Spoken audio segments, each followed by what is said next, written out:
Buenas tardes. Estamos en el Archivo Histórico de la Ciudad de México, Carlos de Sigüenza y Góngora, el día de hoy, 30 de abril, en una fecha muy especial porque se conmemora, se celebra el Día del Niño y de la Niña.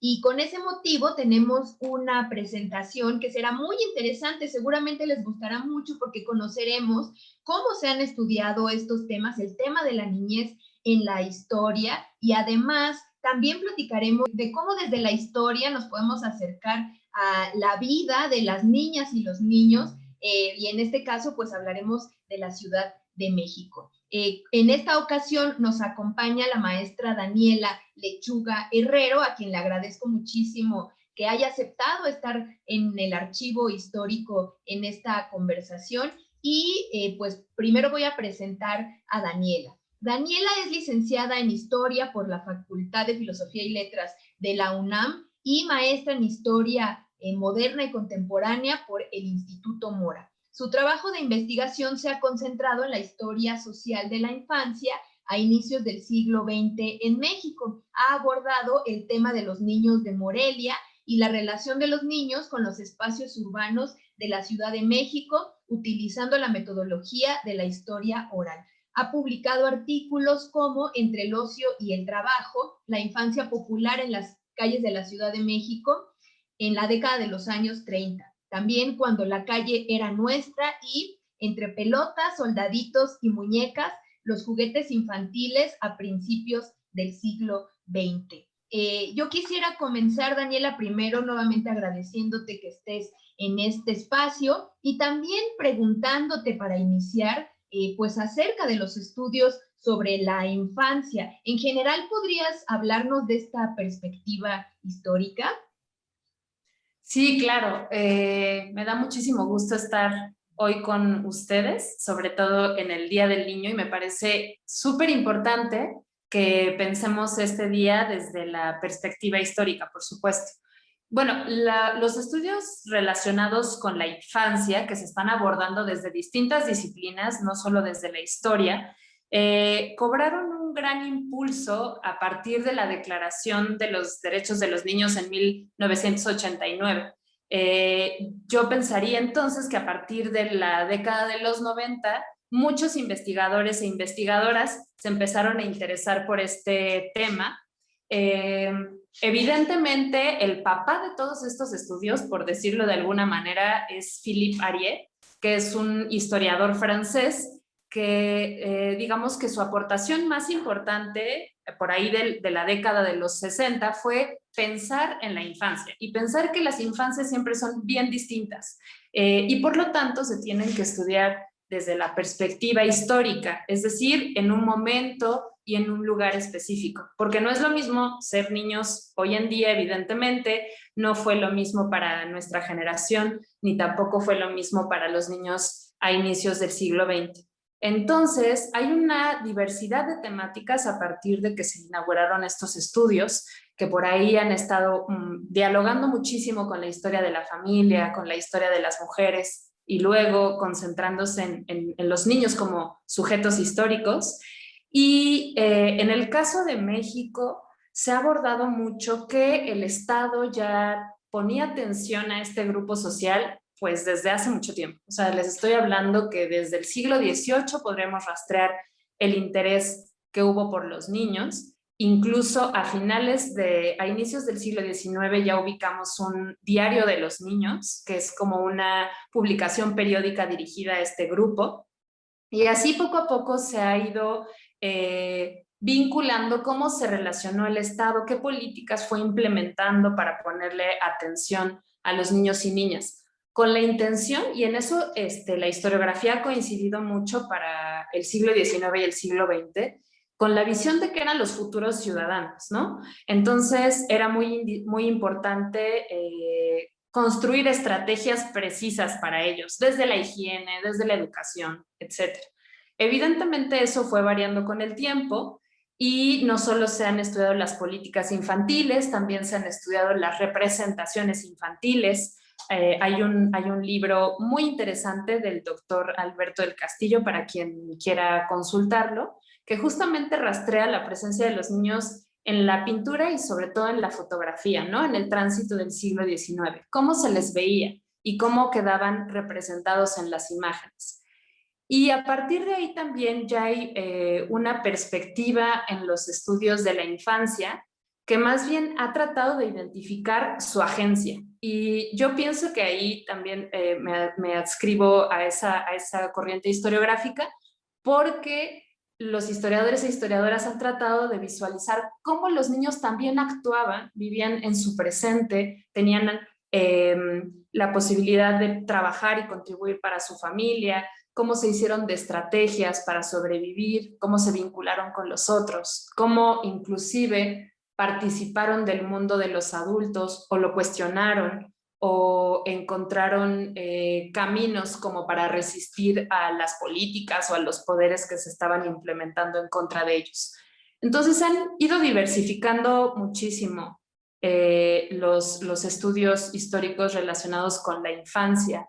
Ahora cada vez hay más trabajos en América Latina, inclusive hay un diálogo constante y permanente, encontrando muchas coincidencias entre lo que estudiamos nosotros y lo que hemos encontrado en México, y también de otros sitios como Brasil, Argentina, Uruguay, ¿no? Hay un diálogo histórico y hay un diálogo historiográfico en torno a la infancia súper interesante, ¿no? Pues es un tema muy sugerente, si bien no han sido sujetos tan visibilizados en los procesos históricos, pues están presentes y pues son importantísimos. Muchísimas energías en la vida cotidiana y en las políticas públicas también se dirigen hacia la infancia. Entonces, yo también quisiera a continuación, Daniela, que nos platicaras un poco acerca de tus investigaciones. ¿Cuáles han sido los temas de tu interés como historiadora? Sí, y bueno, justo con esta última cuestión que mencionas, es súper importante visualizar que los niños también empezaron a aparecer en la segunda mitad, en la primera parte del siglo XX, perdón, que es donde yo he estado estudiando mucho más su agencia. Los conflictos bélicos, me refiero específicamente a la Guerra Civil Española, que yo estudié, ahora les cuento por qué, y la Segunda Guerra Mundial, hicieron que a través de los medios de comunicación se empezaran a conocer las tragedias infantiles, ¿no? En la Guerra Civil Española, que está clasificada como la primera que fue documentada de manera como muy puntual a través de fotoperiodistas como Taro, ¿no? Y otros que llegaban de diversas partes del mundo, pues la infancia parecía como el grupo al que le estaban cayendo las bombas, que estaba viviendo las peores tragedias, que iba a tener que salir de España. Inclusive el propio Guernica, esta gran obra de Picasso, pues habla de un momento muy preciso en la historia de la Guerra Civil Española, en donde se decía, y así se comunicaba por todos lados, que la infancia estaba sufriendo, ¿no? Y entonces, digamos que adquiere una nueva visibilidad la infancia a partir de estos momentos. En el caso de México, también la Revolución Mexicana y el proceso de reconstrucción después de ella, pues volvió a hacer pensar al Estado cómo iba a construir nuevas ciudadanías. Entonces, mis estudios justamente se ubican en estas dos cuestiones. Primero trabajé con los niños de Morelia, que fueron los primeros refugiados de la Guerra Civil Española. Entre ellos venía mi abuela y de ahí yo me conecté con ese tema, ¿no? Entonces son un grupo muy interesante, que sí ha sido estudiado, pero que dentro de la historiografía del exilio ahí estuvo un poco relegada su experiencia, ¿no? Entonces, yo lo que traté de hacer desde la historia de la infancia, utilizando la metodología de la historia oral, fue acercarme a ellos y conocer su experiencia de vida, ¿no? Como sujetos históricos, un poco haciendo como un juego entre esta historiografía, esta microhistoria de Ginsburg y cómo es posible a partir de la experiencia de un niño, en este caso, o de una niña, reconstruir un episodio de la historia. Entonces ahí traté de trabajar sobre todo muchas estrategias que ellos fueron construyendo al interior de la Escuela Industrial México-España y que en realidad ellos generaron lazos muy fuertes entre niños y niñas que les ayudaron a sobrevivir incluso hasta la adultez, ¿no? Entonces fue un caso sumamente enriquecedor para mí y yo quiero pensar que también para la historia de la infancia. Y después me traté de concentrar en otras perspectivas nuevas de la historiografía de la infancia, ¿no? La historiografía de la infancia muchas veces ha rastreado a los niños en ciertos lugares. Evidentemente, esto por la posibilidad de acceder a ciertas fuentes, ¿no? Muchas de ellas han sido institucionales, entonces hay ya una buena parte de camino recorrido en torno a la presencia de los niños en las escuelas, incluso en centros de reclusión, a veces en la calle, en tanto delincuentes, a través del el gran archivo del Tribunal para Menores. Y yo lo que quería hacer justamente era apartarme de esos lugares y visualizar a esos niños, bueno, ni siquiera son esos niños de clases populares, pero visualizar a los niños interactuando de otras formas en el espacio público. Sobre todo pensando en cómo usaban su tiempo libre y cómo se estaban relacionando con la ciudad.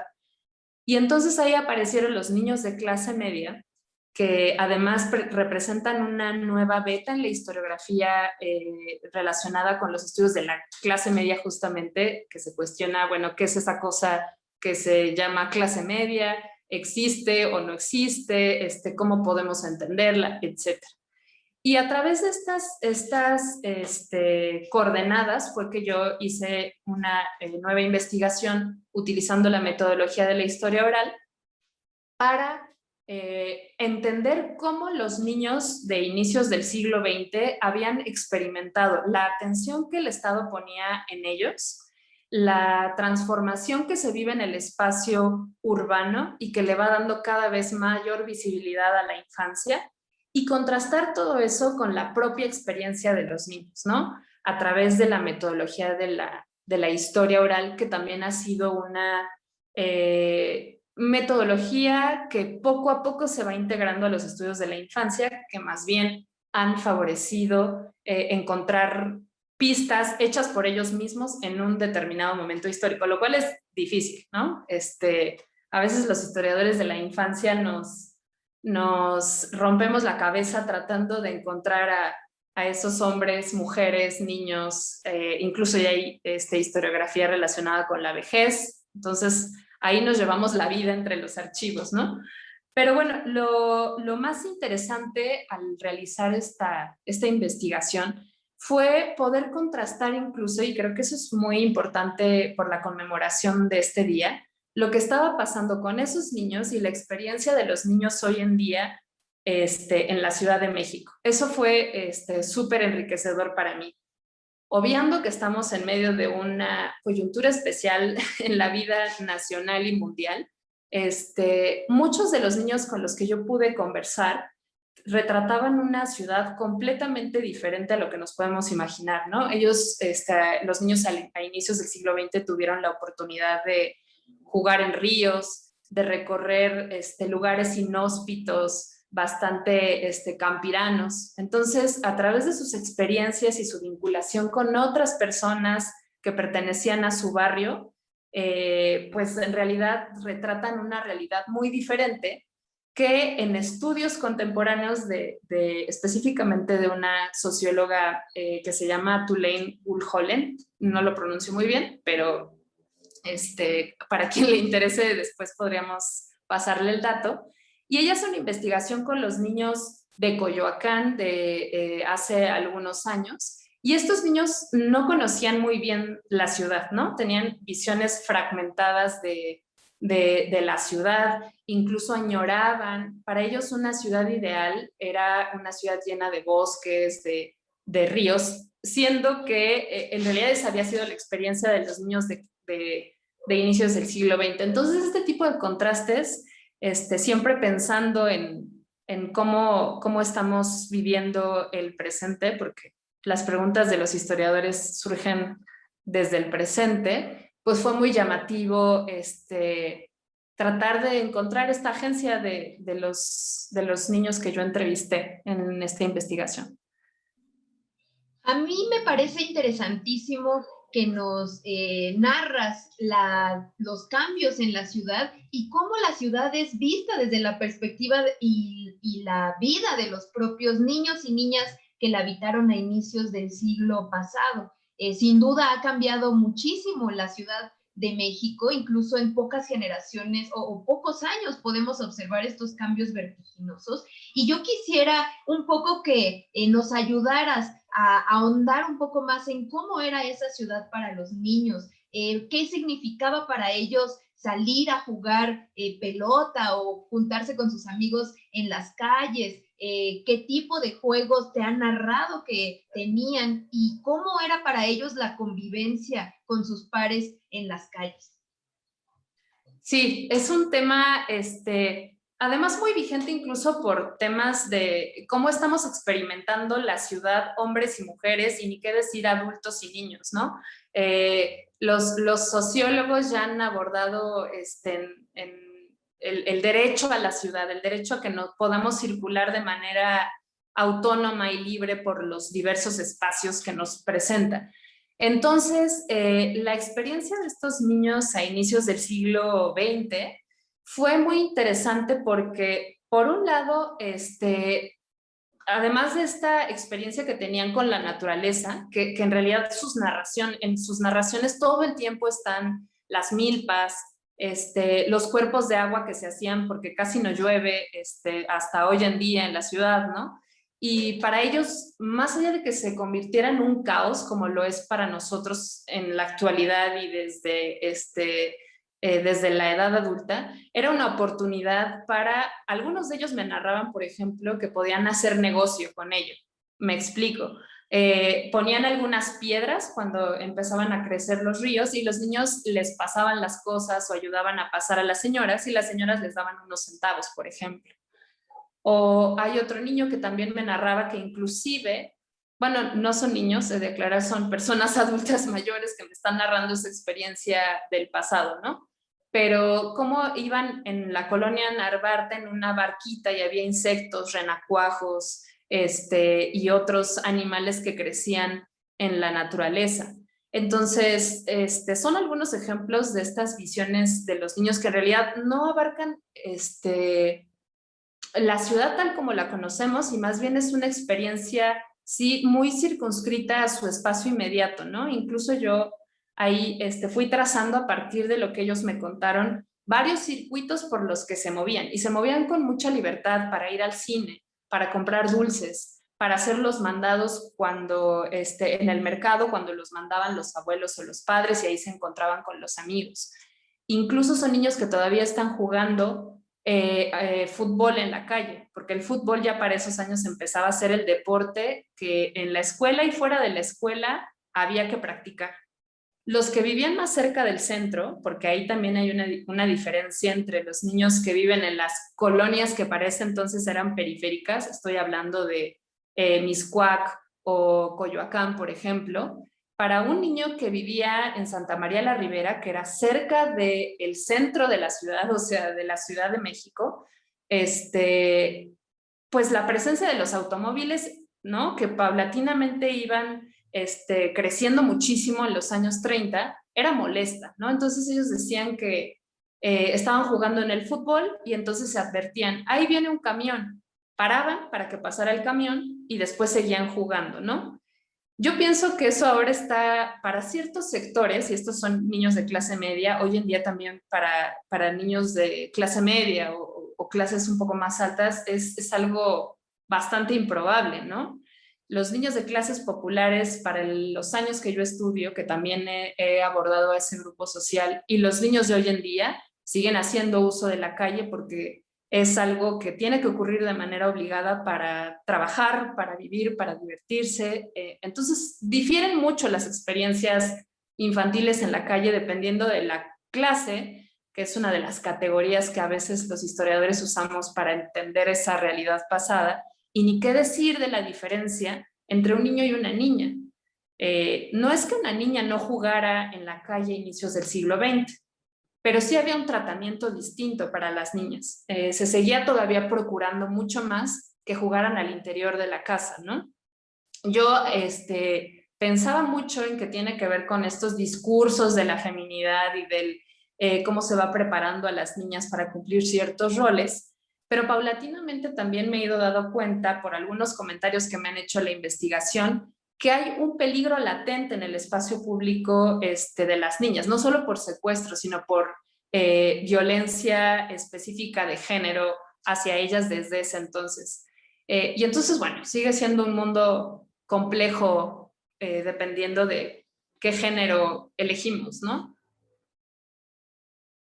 Totalmente. Y yo también pensaba en cómo este acercamiento que haces a través de la historia oral nos hace reflexionar sobre las memorias de los adultos mayores y cómo la infancia, a final de cuentas, es una experiencia compartida. Todos y todas en algún momento fuimos niños y niñas y las experiencias que vivimos hablan de las transformaciones o cambios, en este caso, de la Ciudad de México.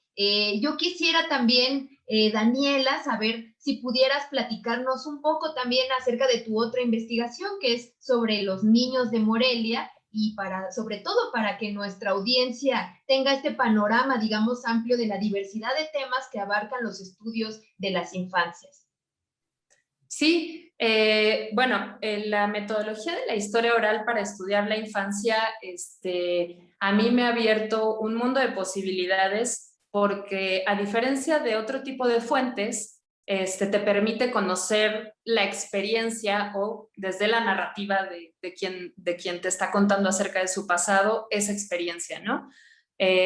Así como hacemos los historiadores con otras fuentes, también se somete a un proceso de crítica, pero desde mi perspectiva nos abren una ventana hacia las memorias infantiles que nos permiten reconstruir las ciudades, nos permiten reconstruir los procesos históricos. Evidentemente hay que poner distancia desde quien hace una investigación y ubicar que pues a todos nos ha pasado, así como todos somos niños, todos tenemos que atravesar muchos procesos mentales para poder narrar lo que nos ocurrió en el pasado.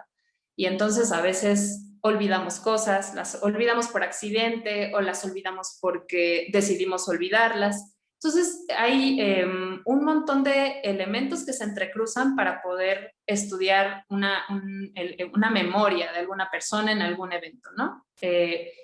Sin embargo, sigue siendo válido y yo creo que hay que hacer cada vez más estudios de la infancia desde la historia oral. Incluso yo siempre he pensado que es momento de seguir recuperando el testimonio de muchísimas personas mayores que nos van a ayudar a reconstruir el pasado y se están muriendo y eso tendría que ocuparnos muchísimo a historiadores e historiadoras.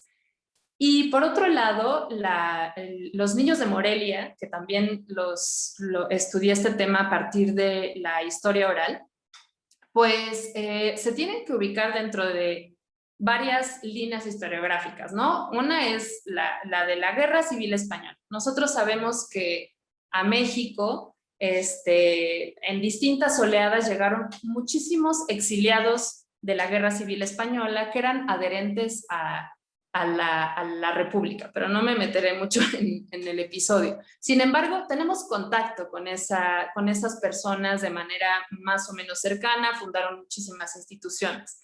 Dentro de ese mundo aparecía un grupo de 500 y tantos niños que los padres decidieron enviar a México y a otros países, no fue el único, mientras la guerra terminaba.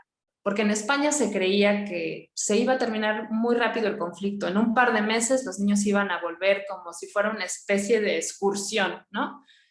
¿Qué pasó? Que ganó el bando de Franco, ¿no? Y Franco se quedó hasta 1975 en el gobierno de España. Entonces los niños, la mayor parte de estos niños de entre 4 y 12 años ya nunca volvieron, bueno, algunos volvieron a España, pero muchísimos, yo diría que la mayor parte no volvieron y la mayor parte tampoco volvió a ver a sus papás. Entonces, hay mucha atención en torno a a por qué Lázaro Cárdenas, que era el presidente en ese momento de México, trajo a estos niños, ¿no? Incluso en la prensa se peleaban muchísimo porque cómo no estaba atendiendo a los niños mexicanos y sí se atrevía a traer a unos niños españoles, ¿no? Entonces, estos niños estuvieron entre polémica y polémica. Entonces yo rastré esa experiencia que tuvieron, y lo que postulaba es que todo el tiempo estuvieron inmersos en diversas rupturas, ¿no? Al alejarse de España. Después los concentran en esta escuela para que puedan seguir como viviendo a la forma española, pero que también empiecen a recibir educación socialista, que era la línea que se seguía desde el cardenismo, bueno, en algunos ejemplos focalizados. Después, cuando sale Cárdenas, ya quedan otra vez a la deriva y ya no les van a dar apoyo en la escuela industrial y entonces salen, ¿no? Los sacan de esa escuela. Llega el gobierno de la República Española, abre ciertas casas hogar para protegerlos y también de un día para otro se acaba el gobierno de la República y otra vez estos niños quedan a la deriva. Entonces yo traté de conocer cómo ellos habían experimentado todo este desastre, todo este interés político y también de repente desinterés político y qué estrategias habían construido para sobrevivir a todo ello, ¿no? Y bueno, es importante desde mi perspectiva para los estudios de la infancia, porque también la guerra y otros procesos que a nosotros nos toca vivir hoy en día, tiene que ser entendida desde la perspectiva infantil. O sea, esto lo estamos viviendo hoy en día con el tema de los niños en Estados Unidos, ¿no? Los niños que migran hacia ese país sin protección o que desaparecen o que no sabe el gobierno de Estados Unidos qué hacer con esos niños migrantes, ¿no? Entonces son temas vigentes, y en términos muy generales esa fue la perspectiva de esta investigación. Daniela, pues quiero agradecerte muchísimo que nos hayas adentrado a lo que implican y cómo se han desarrollado los estudios sobre las infancias desde la historia. Creo que quedan muchísimos temas todavía por investigar. También la fuente oral que has trabajado sin duda es importantísima para que estas historias y esta memoria, en este caso de la Ciudad de México, no se pierda y podamos acercarnos a saber cómo era esta ciudad que habitamos. Asimismo, quiero felicitar a todas las niñas y los niños en este día tan especial. Y bueno, pues también les invito a que continúen pendientes de las redes del Archivo Histórico de la Ciudad de México, Carlos de Sigüenza y Góngora, porque también publicamos documentos, entre ellos algunos que retratan esta vida cotidiana en la que las niñas y los niños están presentes en el pasado de nuestra ciudad. Daniela, muchísimas gracias por esta interesantísima exposición.